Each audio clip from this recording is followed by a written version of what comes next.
Alright, hi everybody. I know I haven't made a video in a while, so here I go, and I'll start with my Royal Classic Power Team. I got this on eBay like a year or two ago. I think it was this summer.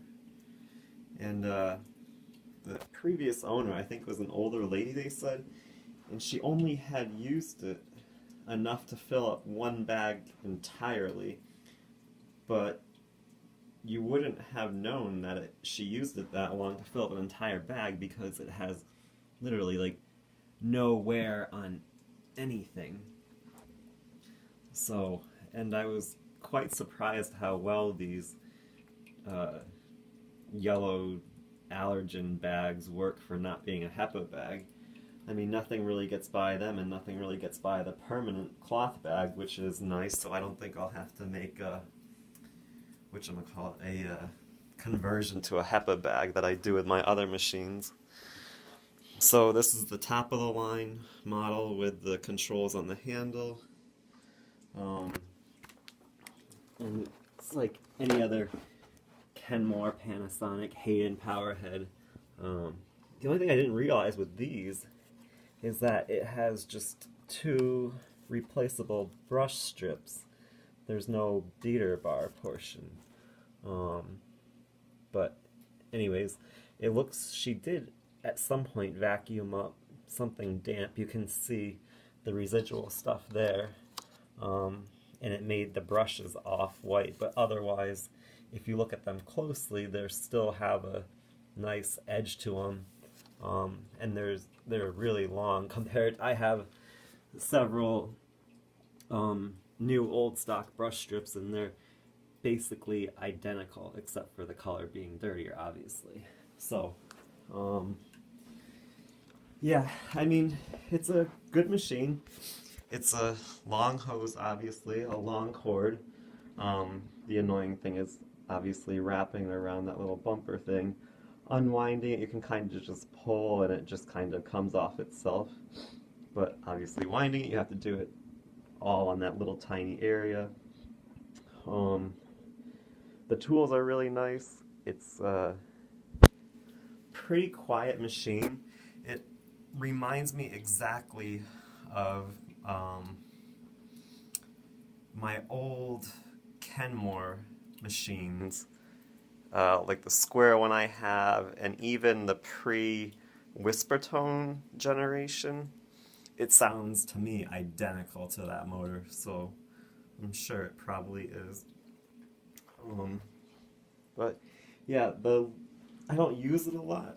I think my least favorite thing about the machine is the blower.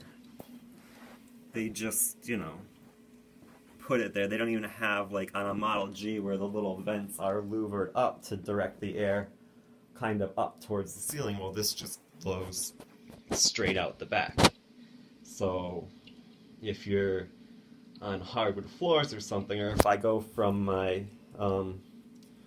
formal living room and back it out towards the kitchen, you can see it spitting up dust and stuff. So that's a huge kind of design flaw, and that it moves a ton of air, so you can feel it blowing from quite a long distance away. But I don't know. I mean, we have pretty clean air and pretty clean floors here, but still it's just a minor annoyance. So I'll shut up now.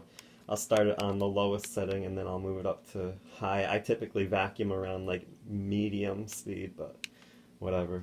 So this is the room right off of the garage, so it gets quite a bit of traffic, but I keep it probably cleaner than most people ever will. And if you get down on the floor and bend the fibers apart right by the door, there's like no dirt in the bottom. So I think I've done a pretty good job keeping this room clean. So anyways, I'll just shut up and start going here.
So one other thing that kind of threw me off with this machine is that, let me get the angle right. If you can see that, the lowest position for the carpet setting is auto, and then it goes auto to low, medium, and high. Whereas, you know, Panasonic or Kenmore, it's extra low, low, medium, high. So I just thought that was kind of interesting. So yeah, alright. That's it for this one, and I'll put a couple more up today. So, see you later.